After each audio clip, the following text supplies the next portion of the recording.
Hello, how y'all doing, man? Happy New Year's and Merry Christmas for those I haven't seen since then. And I usually get on here and always, kind of rant or give my position or how I think about certain things that are happening in life and the way of things is going. So I haven't did this in a minute, so I thought I would. All right, what do we have to talk about? For 2017, for me, I think was one of the worst years I ever witnessed as being a human being in my lifetime. Not me as a person, but looking at the world and abroad. If you think about it, started like early 2017 with the eclipse, which was a good thing, but it seems to be when that shit happened, we had a lot of a lot of bad things that happens. Like right after that, we had all the hurricanes, the water, the flooding, Houston devastating, Florida devastating,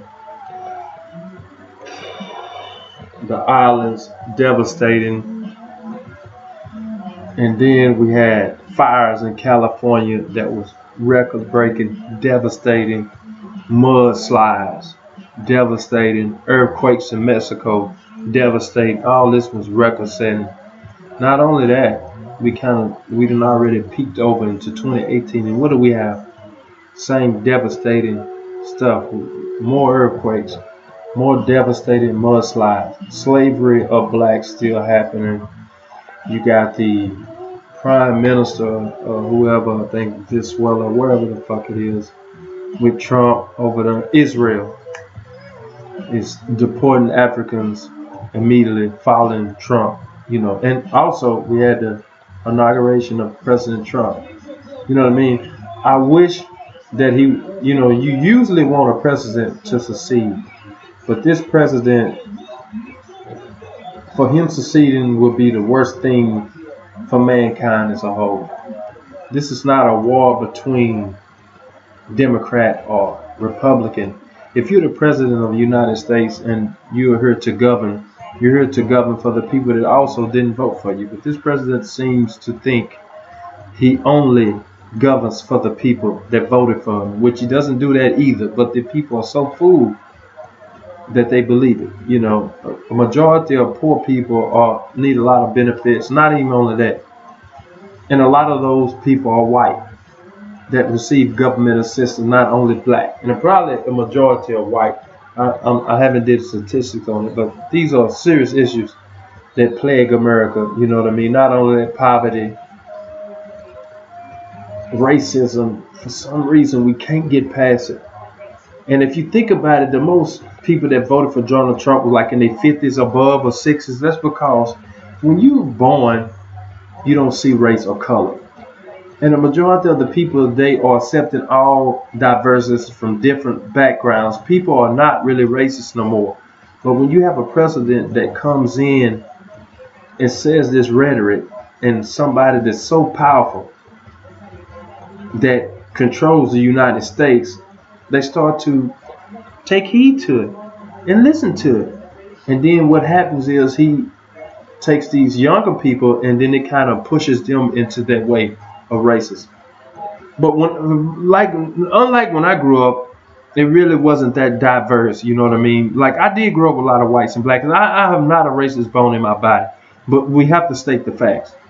When I grew up, it wasn't like that. But now I go out and you see a lot of Spanish, Chinese. Well, maybe it's just in Houston, but not maybe worldwide. But you see a lot of mixed people hanging together, and that's the way of the world.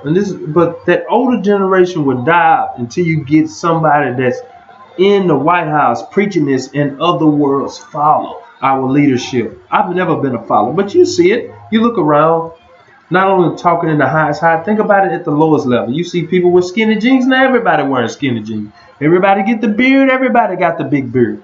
I have never been a follower. I do what I do, and I like doing what I am. I do not follow nobody.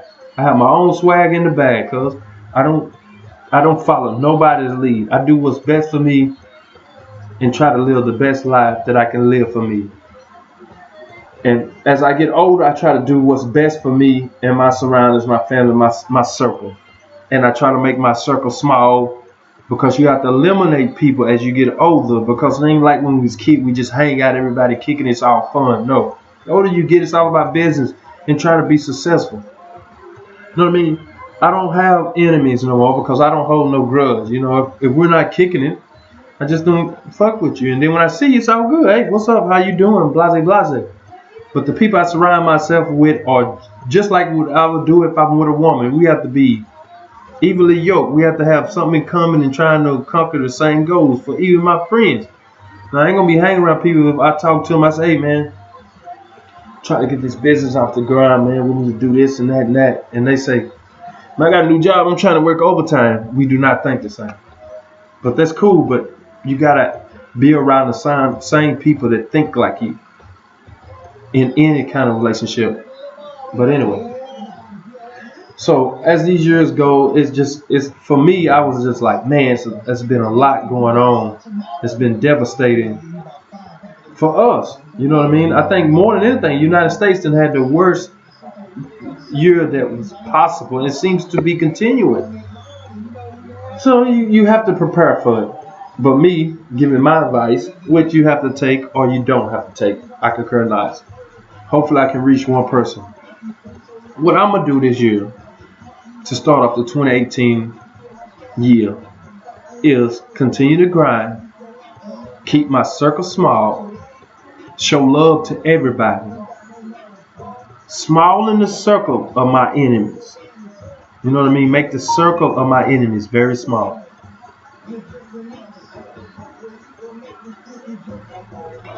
Chase my dreams, as always, but I'm finna really push down on it.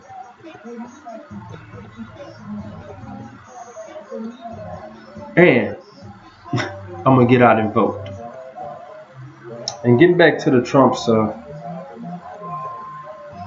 it's really not about Trump, but I find it mighty funny that the whole circle, the whole White House, the whole demographic, from Republicans and Democrats, whatever, they can let one man destroy everything that the United States stands for: unity, prosperity, togetherness. That's what I would hope it would stand for. But we all know the underlying what blacks, I'm not trying to go through all that with the slavery, but what we're trying to get to.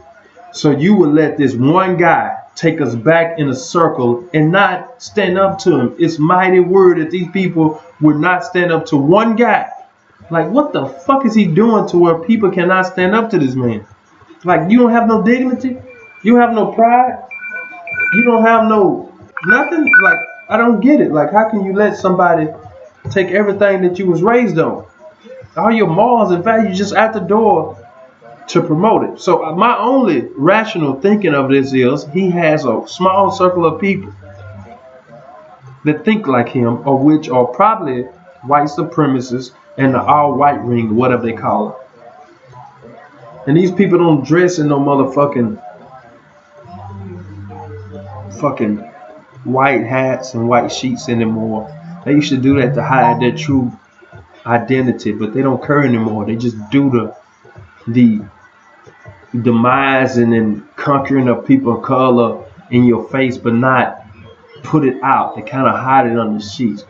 But the reason they wore the sheets was because they probably was the governor, the mayor, the president, whatever.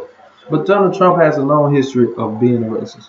But that being said, and I kind of veered off the subject of my point in this, we have a lot of great black leaders, but none like we had like Martin Luther King.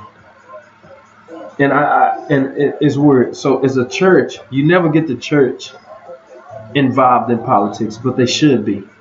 Because if you believe in Jesus, then more than likely you should believe in like the true people that we know that existed, like the Martin Luther Kings and Malcolm X's that fought for our right to get out and vote.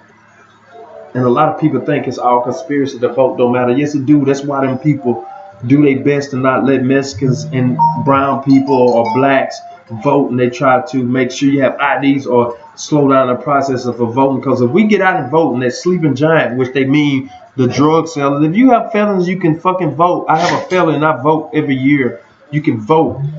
When you get the people in there that, you know, represent you and take your beliefs and try to implement them into law, then you have a better way of living. Look what happens when you get Donald Trump in there if you don't believe in the voting system. And yes, we want a popular vote, but that just means more people have to get out and vote. And I know the system is screwed with the electoral votes, but whatever, if we get out enough numbers to vote, we can make a change. Just look what happened to the state where Roy Moore was. The fucking child molester, all that shit, the bigot, racist, pig-headed fool down there. The Democratic won because all the black people got out and voted. We have to do the same thing when it comes to the president. That system is legit. And if anything, just like you believe in your face and whatever you believe in, we know that Martin Luther King existed. We know that Malcolm X existed. We have to take their lead. They died on the, you know, they died for us to vote or to follow this system. It's a game. You have to play the game of America. To win, we need to get out and vote. And I commend the sisters and brothers that have been out marching lately. It's been outrageous crowds of people with the for rights for people and women, men, all that. They've been marching in serious crowds. And they even said themselves, the marching don't do it. What are they going to do? They're going to get out and vote. So I commend you, brothers. I hope this is an uprising. We need to get up and vote. And hey, I commend the brother Kaepernick. The only thing I don't like he didn't do was didn't vote. But we can't condemn our brothers for making mistakes because nobody's perfect. I just hope he vote next time. Let's get the fuck out and vote this year and get the goddamn President Donald Trump out of office. I don't care who you run against. Any Democrat. And I know people looked at the last election and said, hey, I don't want to vote for the lesser evil. And you had Clinton and Trump. They both, you might not have liked both of them, but Clinton, Hillary Clinton would have did a better job. But it ain't the point. What will happen is if a majority of black people get out and vote, then they'll put people in there that cater to us. But when they don't see us voting, then we fall victim to the system. We have to deal with whoever's in there. If we get out and start voting in vast numbers, then people will say, oh, I can win. I can go in and do good. I can help these people and they'll vote me in. But if you don't vote, if black people don't vote, then people ain't up there representing us. That's just the way the system works. It's just like me, for the simplest. I'm going to put simple shit, like what everybody, a car. If everybody buying a Lexus, they make more Lexus. If everybody start buying a damn Lincoln, they'll make more Lincoln. So black people need to get out and vote in vast numbers, and they'll put people that are catered to us. We have to play the game as a system. Martin Luther King and Malcolm X, all the freedom fighters before us understood that. The Black Panthers on. So if you ain't gonna vote, well, shut the fuck up. Your voice don't count. That shit is true. Then shut the fuck up. You ain't doing shit. You have to beat the system and play the game. Play the game, man.